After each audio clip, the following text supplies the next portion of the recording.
Assalamualaikum warahmatullahi wabarakatuh. Raditu billahi rabba wa bil islami dina wa bi Muhammadin nabiyya wa rasula rabbi zidni ilma warzuqni fahma amin. Anak-anakku, adik-adikku, kita masuk pada pertemuan yang ke-9, yaitu pemikiran ekonomi Islam kontemporer ya.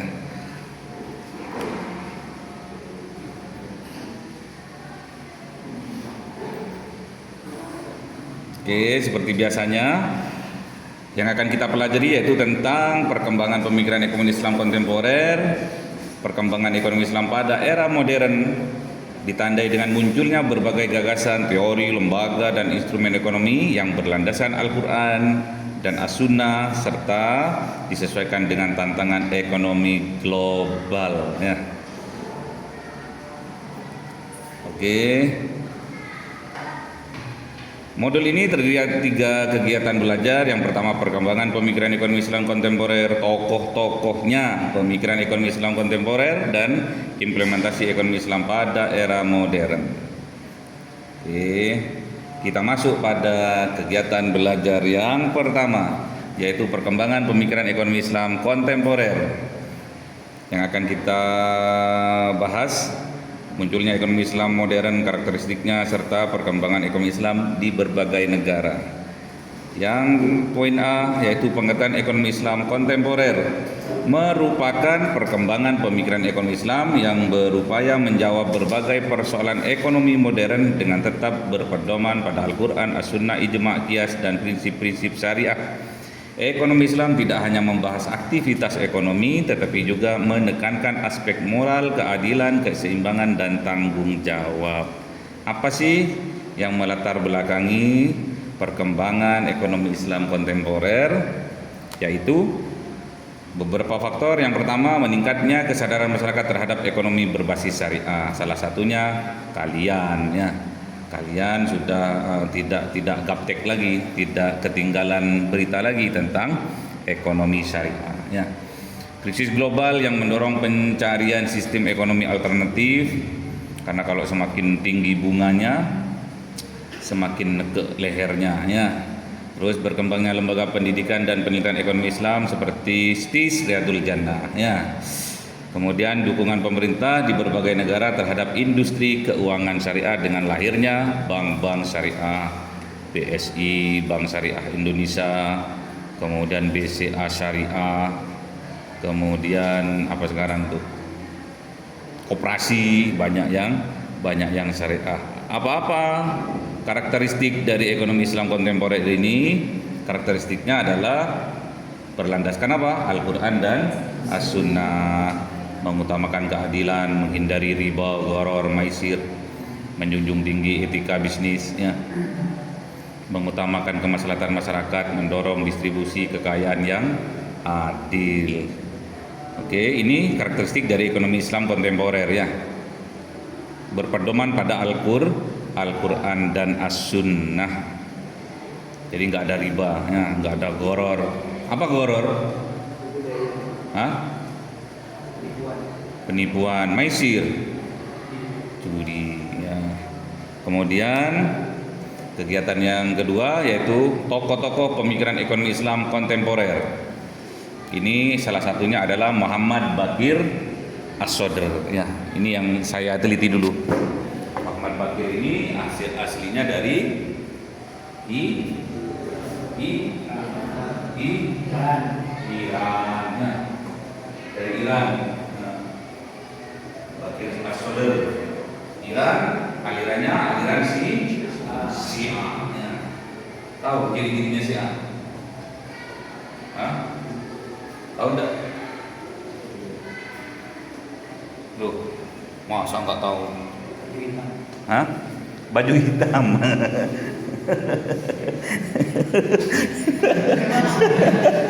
Syiah berarti.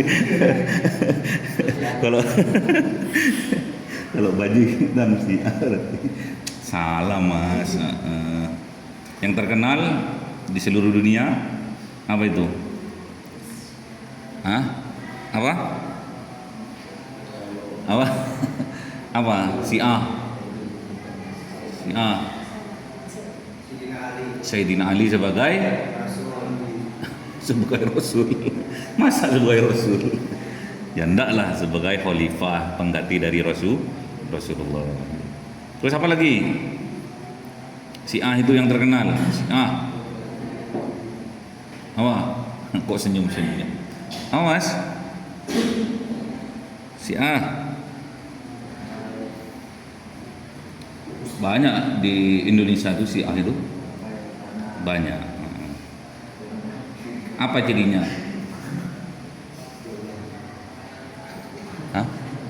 Kenapa? Dimakan, Mbak, dimakan itu.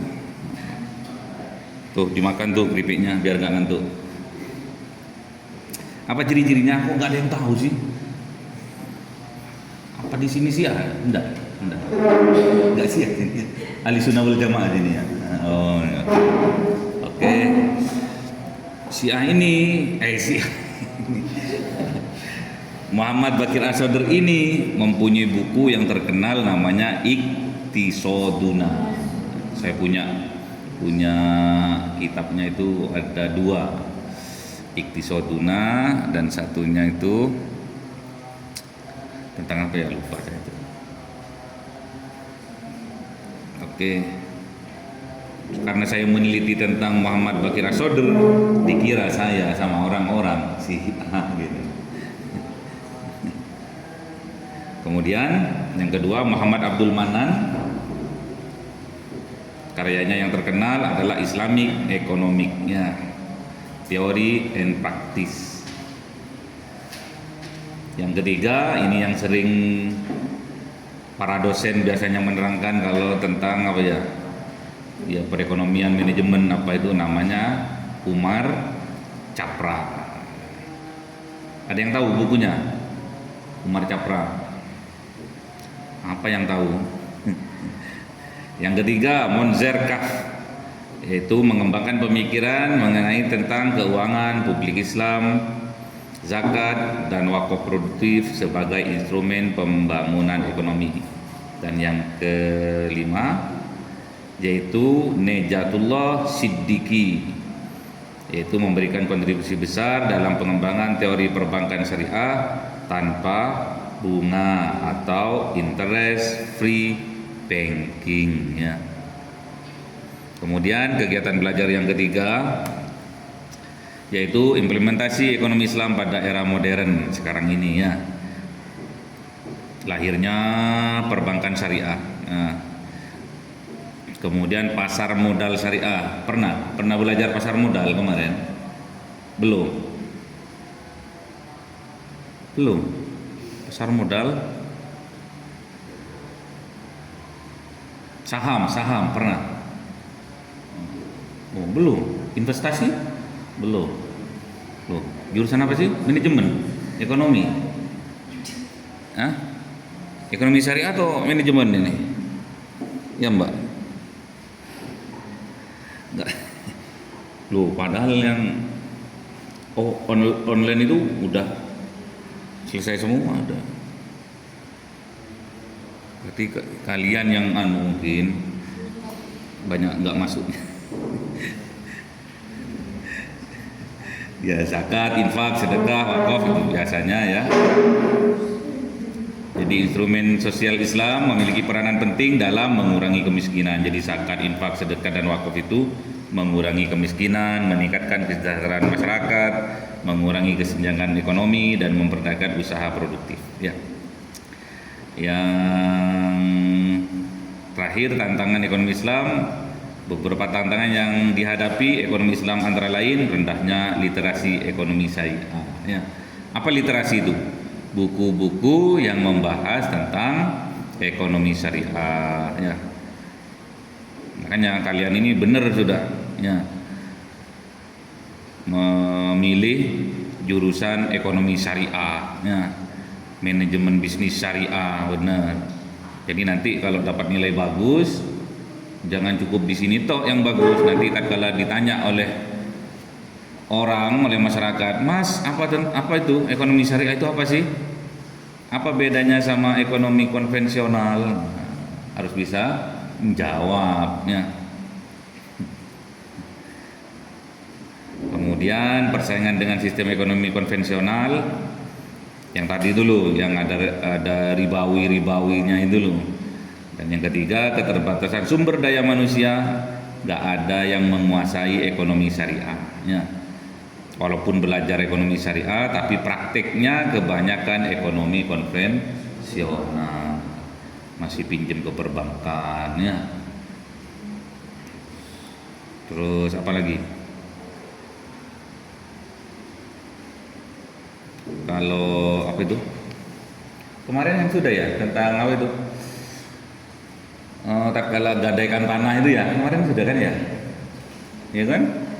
Tatkala gadaikan tanah, terus sama yang menggadai tanah itu, tanahnya itu ditanami gitu loh.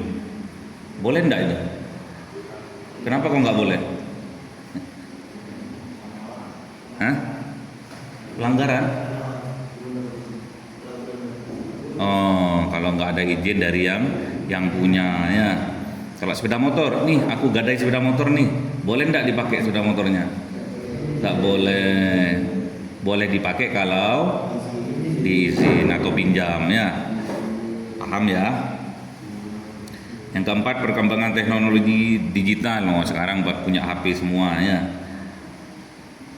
Punya HP, punya WA ya. Kemudian harmonisasi regulasi internasional. Jadi sekarang sudah connecting, bukan hanya nasional namun juga internasional. Shopee boleh enggak kita order dari Malaysia pakai Shopee? Boleh enggak? Boleh, kata siapa enggak boleh? Dari Singapura boleh enggak? Boleh ya. Order calon suami dari Arab Saudi boleh enggak? Order calon istri dari Pakistan boleh enggak? Boleh, kata siapa enggak boleh? Boleh, lintas negara boleh ya. Jadi sekali nanti kalau kalian para cowok-cowok ini nanti kalau pas lagi mau nikah itu ngabari ke saya, Pak, alhamdulillah saya dapat orang Pakistan gitu ya. Saya datang nanti tak bawakan hadiah. Kemudian peluang pengembangannya apa? Peluang ekonomi Islam semakin besar karena satu, meningkatnya industri halal. Apa contohnya industri halal itu? Industri halal, industri yang ada labelnya halal. Berarti apa? Tukang percetakannya. Tukang percetakan kan yang nyetak halal kan bisa kan? Tapi enggak ya, sudah lulus ya. Dari mana itu? MUI ya. Oke. Berkembangnya keuangan digital syariah. Kemudian banyak sekarang ya bank-bank syariah itu. Kemudian ada apanya? Kalau BRI ada apa namanya digitalnya? Brimo. Kok pinter Mbak sampean Mbak? Pakai Brimo sampean. Kalau BNI, Mandiri itu, Livin Mandiri. Kalau BNI, bukan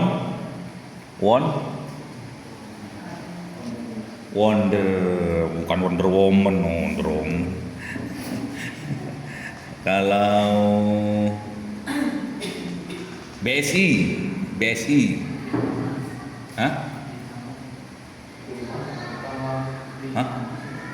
apa?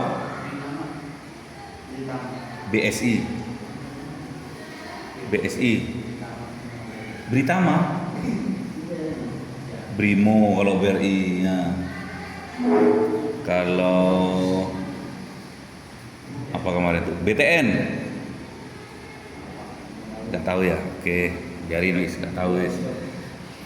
Kemudian dukungan regulasi dari pemerintah. Jadi pemerintah juga mendukung dengan lahirnya perbankan syariah, koperasi syariah dipermudah. Walaupun kenyataannya 90% banding 10%. Bahkan kurang dari itu. Mungkin supportnya kepada perbankan syariah itu kurang lebih ya 5%. Jadi yang 95 masih konvensional ya. Tapi nggak apa-apa, bertahap ya. Karena apa tadi? Kekurangan sumber daya ya.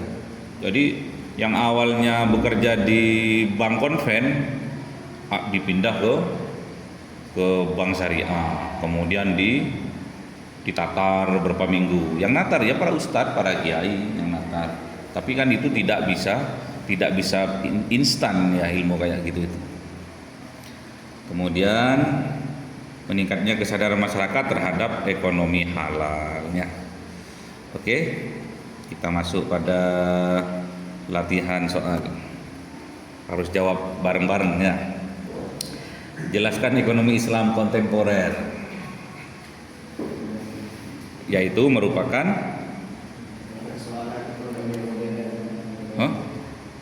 persoalan ekonomi modern. Apa?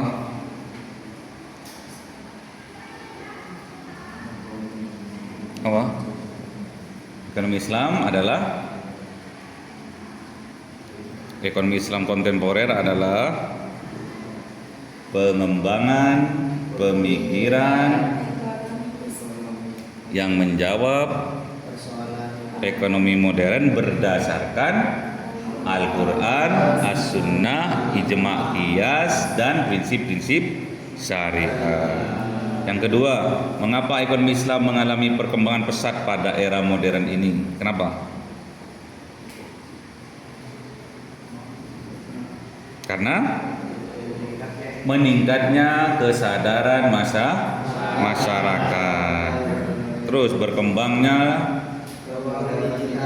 keuangan digital syariah, lembaga keuangan syariah, terus adanya dukungan dari regulasi pemerintah. Pinter itu loh. Yang ketiga, sebutkan dan jelaskan kontribusi 3 tokoh saja ekonomi Islam kontemporer. Dari 5 tadi cuma 3 tok. Siapa saja? Bakir As-Sadr. Yang kedua, Abdul Manan.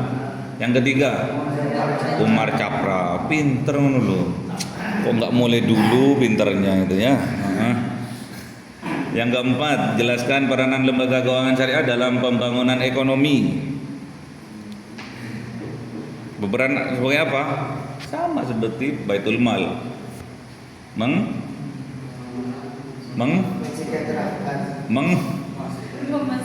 Memasukkan, menghimpun, sama ya, tapi harus berdasarkan prinsip-prinsip syariahnya. Yang terakhir, bagaimana peran zakat dan wakaf dalam mewujudkan kesejahteraan masyarakat? Apa peranannya? Sebagai apa? Mengurangi kemiskinan. Apa lagi? Meningkatkan kesejahteraan masyarakat. Apa lagi? Ekonomi. Pinter gitu loh, dapat 100 ya. Oke, yang terakhir, tes formatif. Landasan utama ekonomi Islam kontemporer adalah Al-Quran, As-Sunnah. Tokoh yang menulis kitab Iqtisaduna, Bakir As-Sadr. Salah satu instrumen investasi di pasar modal syariah adalah,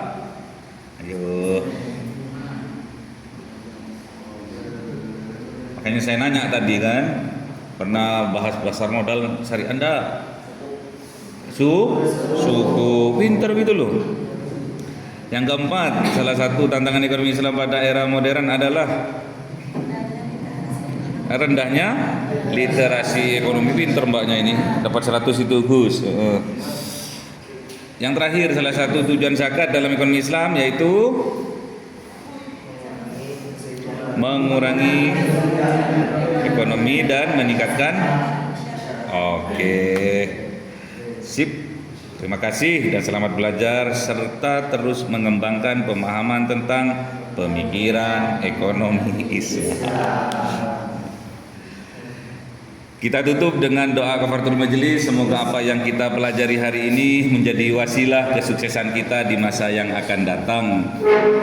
Mari kita berdoa bersama-sama. Bismillahirrahmanirrahim.